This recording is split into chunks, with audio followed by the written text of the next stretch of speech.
Bien. Bien, buenas noches. El día de hoy comenzamos con la materia de legislación laboral. Voy a comenzar compartiéndoles el avance de la materia o el avance esperado que se pretende insertar en estos 4 meses. 4 semanas. Bien, aquí tenemos la malla curricular. La materia se llama en sí legislación laboral y seguridad social aplicada.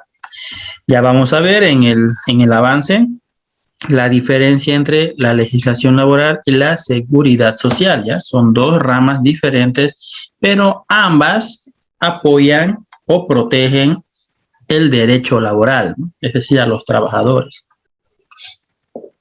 Tenemos 6 unidades para desarrollar, ¿no? El día de hoy vamos a desarrollar la unidad número 1, que en sí es un tema que se espera se finalice hoy, ¿no?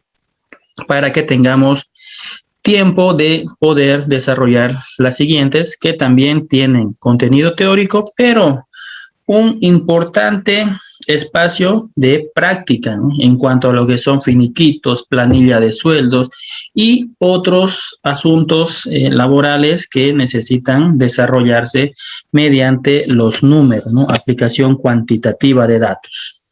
Entonces, para eso necesitamos tiempo, tanto para explicar como para que ustedes practiquen en sus casas, ¿no? Muy bien. Entonces, unidad número 1 es el antecedente del derecho laboral. Luego vamos a ver lo que es la Ley General del Trabajo, para lo cual es muy importante que ustedes tengan descargado, ya sea en su laptop o en su celular, la Ley General del Trabajo. O si tienen la posibilidad de que ustedes lo compren, también pueden hacerlo, ¿no?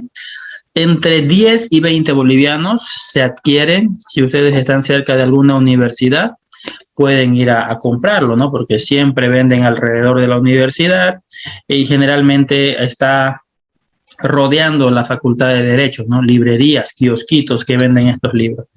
Entonces, si ustedes pudiesen comprar la Ley General del Trabajo, sería perfecto.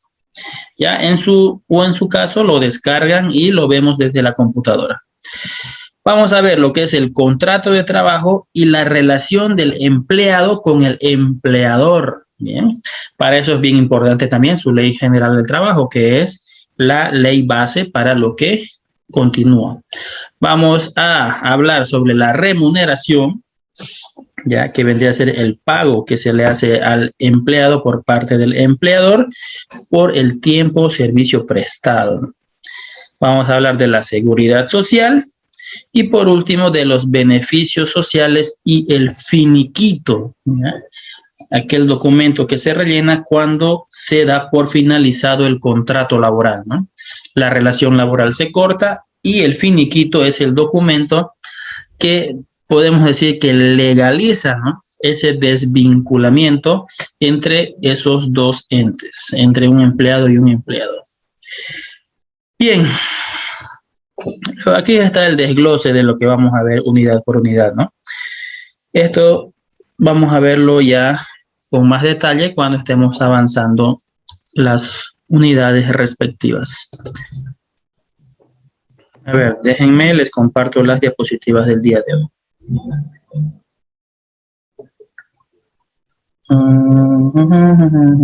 Ya. Déjenme, aquí estoy abriendo las láminas. Se los comparto enseguida. Muy bien. Aquí está entonces.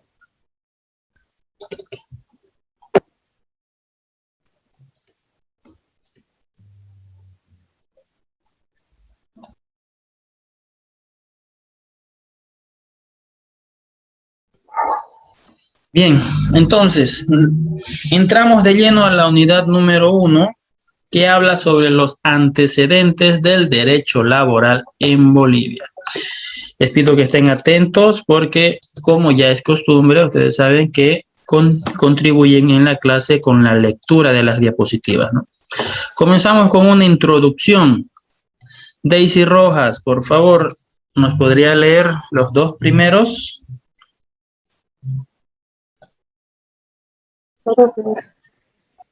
Ya, licenciado. La actividad laboral ha existido desde siempre. Ya en la Biblia se tocaba el tema de los trabajadores. El mercado laboral en los diferentes países insensatamente fue luchando por lograr conquistas laborales como una forma de protección por el trabajo realizado. Perfecto, muchas gracias, Daisy.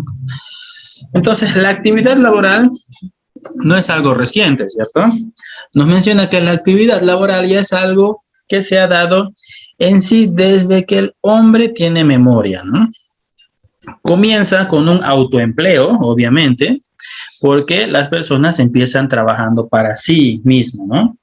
Desde que, incluso desde mucho antes, desde cuando las personas eran nómadas, trabajaban para sustentar a sus grupos, ¿no? Cuando vivían en manadas, por ejemplo. Luego ya se fueron formando las relaciones entre los dos individuos, lo que se conoce hoy en día como un matrimonio, ¿no? Pero de una manera o de una forma primitiva, se fueron formando sociedad de a dos personas y se fueron creando los clanes o familias, ¿no? En ese entonces también el individuo trabajaba, ¿ya? Pero el trabajo en sí era para su para sobrevivir, ¿no? En ese ambiente. Luego, ya cuando se fue desarrollando el comercio, se vio la creación de lo que se conoce hoy como el empleo, ¿no? Es decir, trabajar para otra persona mediante el cual el empleador ya le reconoce un honorario o un sueldo, ¿no?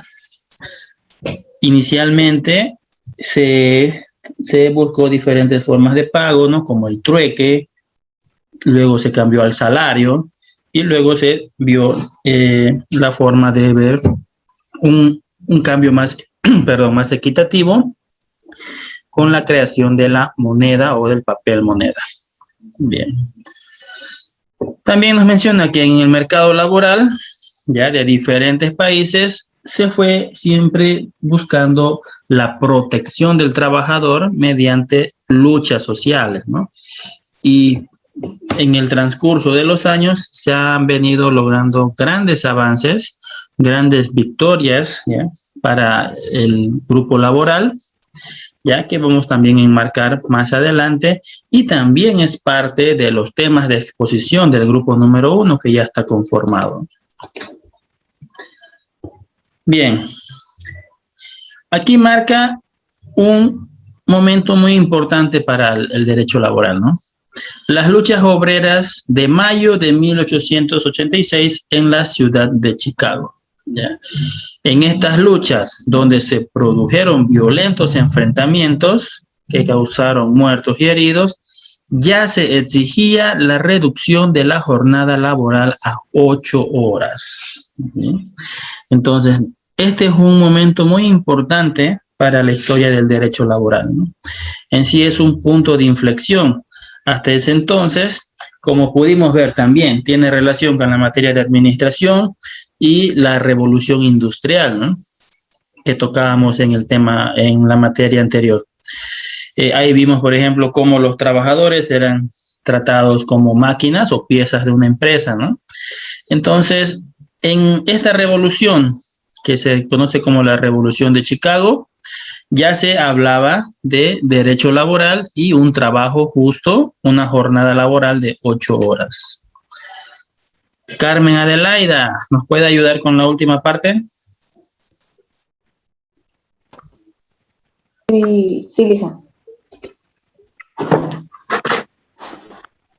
Ya. En las luchas obreras del 3 y 4 de mayo de 1886 en la ciudad de Chicago, donde se produjeron violentos enfrentamientos que causaron muertos y heridos, ya se exigía la reducción de la jornada laboral a 8 horas. Licencia, mi pantalla se volvió negra, no se puede ver. ¿Su pantalla? Sí. ¿Y a los demás les pasó lo mismo? Ya lo puedo ver, Licen, ya está. Ya, desde la Revolución Industrial para abajo tiene que leer.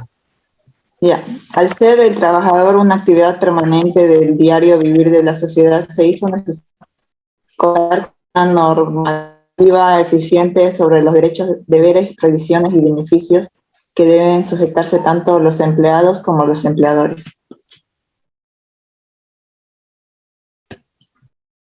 Muy bien, muchas gracias. Entonces, aquí marca un intervalo de la historia, ¿no? Nos está hablando desde la Revolución Industrial hacia adelante, el trabajo ya era considerado una actividad permanente del diario vivir de la sociedad, ¿no? Entonces, al ser el trabajo, podemos decir que el trabajo es el motor de una sociedad, ¿no? Que mueve los negocios, mueve las empresas, mueve la economía. Se vio la necesidad de crear normas o normativas que regulen el derecho que tiene el trabajador, ¿no? De esa manera se pueden marcar el derecho, los deberes, las prohibiciones y beneficios que tendría cada empleado, ¿ya? Con respecto a su empleador.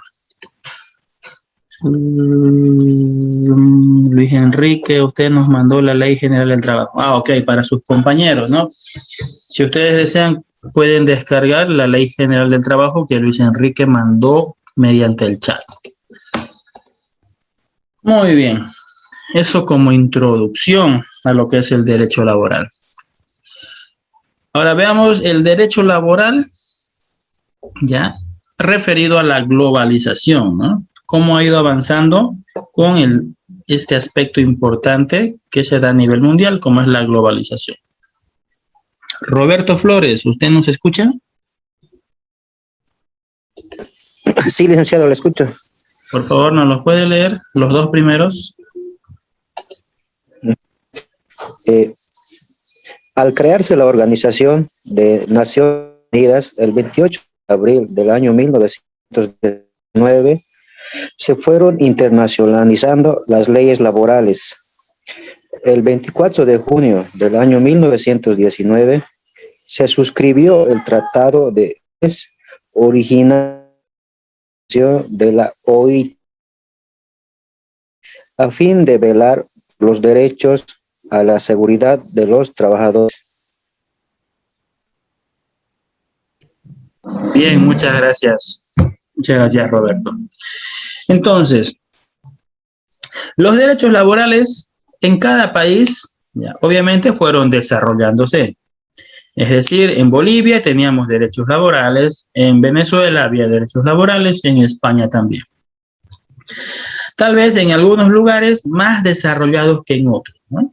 Pero con la creación de las Naciones Unidas, ya ese organismo internacional donde está representado cada país, bueno, en su mayoría, ¿no?, del mundo, entonces pudieron internacionalizarse las leyes laborales. Es decir, se dieron a conocer cómo o qué tan avanzado estaba la ley laboral en cada país, de manera que se buscaba estandarizar la legislación laboral para que exista una equidad en todo el mundo, ¿no? Entonces, la globalización ha afectado de manera positiva para que se conozca el estado laboral o el estado en el que eran tratados los trabajadores, la clase obrera en cada país, y se busque su mejoría siempre en comparación con aquellos países que trataban a sus empleados de una mejor manera. Entonces, la ONU tuvo un gran aporte a la internacionalización de los derechos laborales, ¿ya?, o de las leyes laborales. También el Tratado de Versalles, ¿no?, es el tratado donde se crea la OIT. ¿Alguien sabe lo que significa OIT?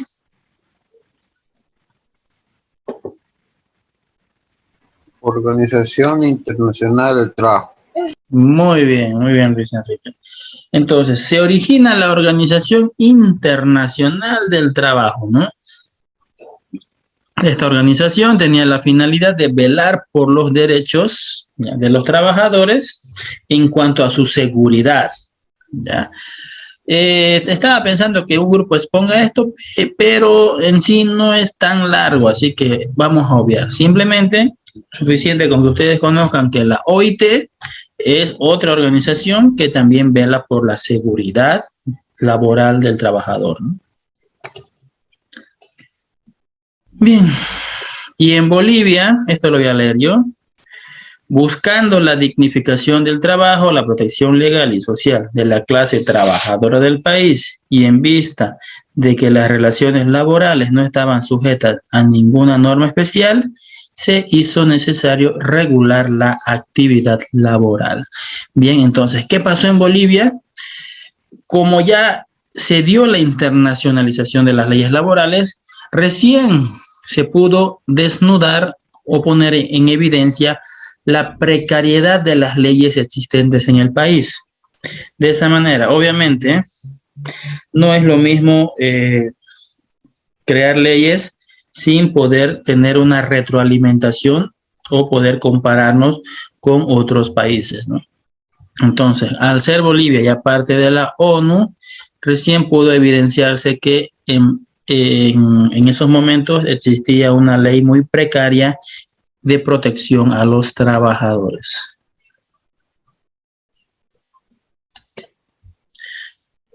Bien, entonces, adentrémonos a la evolución del derecho laboral en Bolivia. Ya. ¿Qué pasaba en Bolivia? A ver, Romanet, por favor, si nos puede leer. Buenas noches, Licen. La clase obrera constantemente realizaba grandes movilizaciones buscando mejoras salariales y previsiones sociales.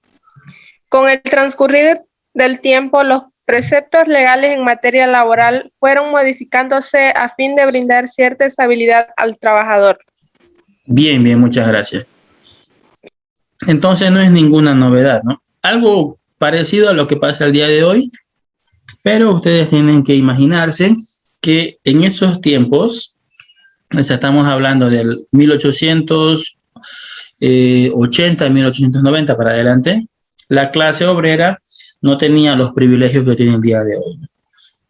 Entonces, ya en esos tiempos, la clase obrera estaba realizando grandes movilizaciones, buscando siempre la equidad, ¿no? Entre lo que ganan los trabajadores, que sea de manera justa con lo que recibe su empleador o el dueño de las empresas.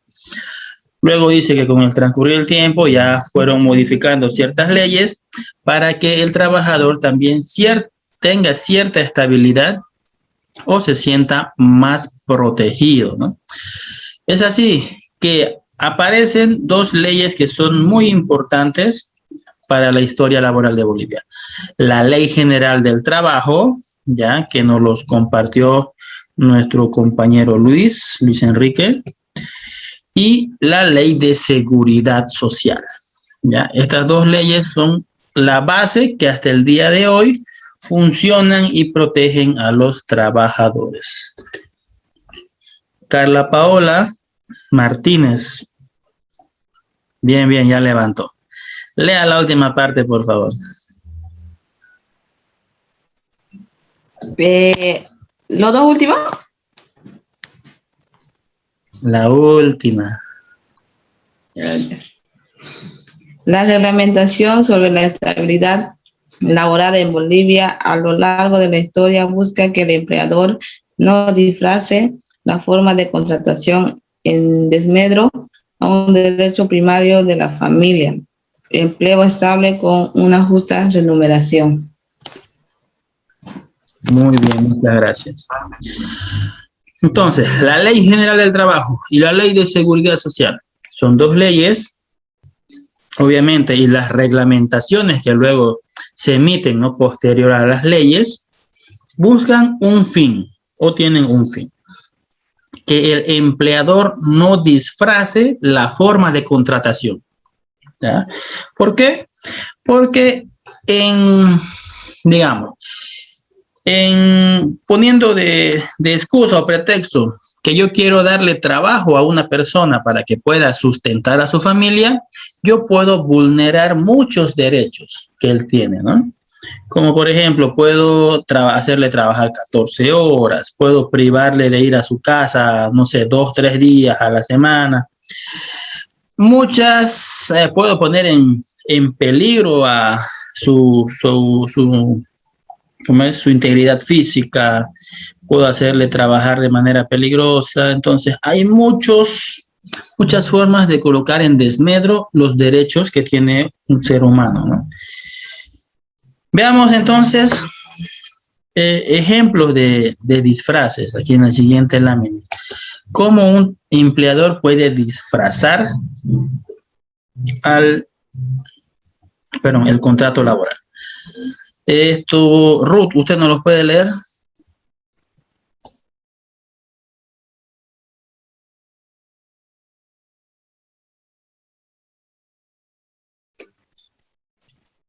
Ruth, ¿nos escucha? Ruth Panoso. Su audio creo que está apagado. Lisa, buenas noches. Un ejemplo, el artículo 5 del Decreto Supremo número 21060 disponía la libre contratación, originando inestabilidad laboral y donde prácticamente el empleado estaba desamparado. Muy bien. Este artículo del Decreto Supremo 21060, que este decreto hasta el día de hoy es vigente, ¿no? Y es una de las, digamos, es parte de la columna vertebral de las leyes de Bolivia, o en sí de la economía de Bolivia. En su artículo 55 disponía la libre contratación. Entonces, al estar esa palabra, ¿no?, en la ley, libre contratación, eso se daba una interpretación a gusto y placer de los empleadores, ¿no? Ellos podían contratar y colocar en un contrato las condiciones que ellos quisieran, ¿no? Porque la contratación era libre. La aceptación también era libre, ¿no? El empleado podía aceptar o rechazar dicho contrato, pero siempre basándose en que los trabajadores necesitan una fuente de trabajo, es que aprovechaban este artículo del Decreto Supremo 21060 para poder vulnerar los derechos del trabajador. Ahora, este artículo ya se derogó, ¿no?, porque era beneficioso para los empleadores y no así para los trabajadores. ¿Ya? Otra forma de disfraz que utilizan los empleadores es lo que se conoce como pasantías remuneradas. ¿Saben lo que es eso, cierto? La pasantía. A ver si es que alguien nos puede dar su punto de vista o su concepto de una pasantía remunerada.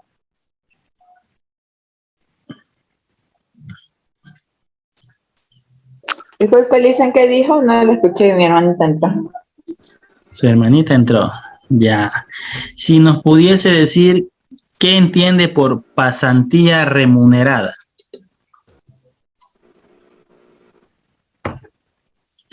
A ver, vamos a hacer el cuando un estudiante o egresado de una carrera va y trabaja en una empresa, supuestamente hace práctica y le pagan un salario ni siquiera el mínimo. Es decir, solamente le reconocen a veces su transporte, su comida, y eso para que adquiera experiencia, supuestamente. Derecho de piso.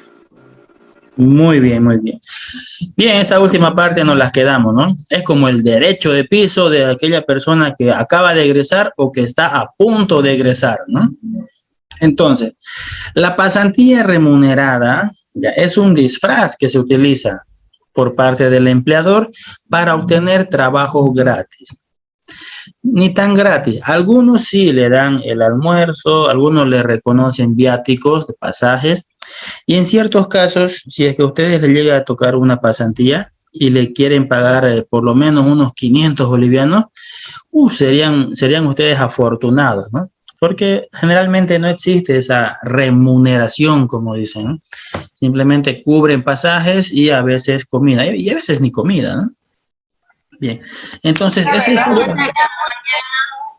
lo que hacen los residentes de medicina. Algo así, pero en el caso de medicina eso es una... No es tanto como en el área... En medicina sí es importante que que ellos practiquen, ¿no? Porque en sí toda su vida es práctica, todo su trabajo y todo el desarrollo de su profesión es práctica. Ya no vendría a ser lo mismo, como dice Pedro. Sin embargo, en el área administrativa, en el área contable, por ejemplo, en el que están ustedes, sí se da estos tipos de pasantías como una forma de aprovechamiento de la mano de obra barata, ¿no? Y en muchos casos, bueno, hay empresas que sí lo saben aprovechar, le sacan el jugo a la pasantía, es decir, haciéndolos trabajar realmente en su profesión, y hay otros que no, ¿no? Que simplemente están ahí haciendo otras cosas que ni siquiera le corresponde al área que han estudiado, ¿no? Lo ponen a sacar copias, los mandan a traer papeles de una oficina a otra, o claro, de diferentes lugares, lo mandan en micro, en taxi, ¿no? Y incluso a traer café, alimentos, esas cosas. Más o menos como en el cuartel, ¿no? Cuando lo mandan a los soldados a pintar la casa del teniente, algo así, digamos. Entonces, algunos lo aprovechan y otros no lo aprovechan, ¿ya? Pero la pasantía remunerada en sí es un disfraz que sí es reconocido legalmente, ¿ya? Pero que lo utilizan como una práctica, ¿ya? Para aprovecharse de la mano de obra barata. Bien, veamos el desarrollo en Bolivia. Ya, a finales, estamos hablando, vean, del año 1896. Existía una ley de enganche, ¿ya? Esto nos lo va a exponer un grupo, que era la ley del enganche, ¿ya? Ley de enganche. Debido a que en ese entonces, en esa época, existía un apogeo de la explotación de la goma, ¿no? Y el caucho en el noroeste de Bolivia. A ver si ustedes se ubican. ¿Dónde está el noroeste? ¿Con qué país limitamos al noroeste? Con Brasil. Con el Brasil, ¿no? Bien. Y yo sé que en el colegio muchos han visto la historia de la explotación del caucho en esa zona, ¿no? Que en sí generó una guerra. Esto lo va a explicar un grupo, ya lo que viene a ser la ley del enganche, perdón, no del enganche, ley de enganche. ¿Ya? Bien, entonces, en esa época, cuando se explotaba de manera, podemos decir, era una explotación abusiva, ¿no? De la goma y el caucho, los derechos que tenían los trabajadores eran mínimos. ¿Ya? ¿Por qué? Porque esta ley de enganche dice que era muy difusa y era muy dispersa en cuanto a lo que debería favorecer y proteger al trabajador. ¿Ya? Luego ya con el transcurrir de los años, poco a poco se fueron incorporando normas referentes a las horas de trabajo, ya la seguridad social. Porque si ustedes ven videos de cómo hacían la explotación del caucho, van a ver que algunos iban hasta descalzos, ¿no? O algunos iban así como, si tuviéramos chinelita más o menos el día de hoy, ¿no? Pero eran como abarcas, más o menos. ¿Ya? Luego se incorporó el derecho a la huelga, ya que vamos a ver también, si es que nos da el tiempo, que no es ir a la huelga por ir a la huelga, ¿no? Tiene su procedimiento la huelga. Tiene que cumplir ciertos pasos, tiene que cumplirse ciertos requisitos para que los empleadores, un sindicato, recién pudiese ir a la huelga. Luego, la protección a la mujer y a los niños, ¿no? Más que todo a los niños, como ustedes saben, el día de hoy ya es muy difícil.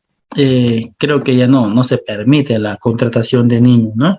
Y en el caso de la mujer tienen diferentes aspectos que lo privilegian, ¿ya? Que lo protegen, como por ejemplo menos horas de trabajo en comparación a lo que trabaja una persona varón, ¿ya? Hasta crear un organismo administrativo en el campo laboral. Ya esto es lo que se conoce como los sindicatos, ¿no? Oficinas de los trabajadores. Bien. Ya no nos queda menos de un minuto, dice. Ya.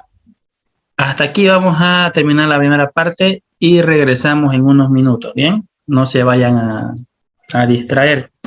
Ingresamos de manera rápida. También así para terminar más rápido la clase, ¿no? Y a lo último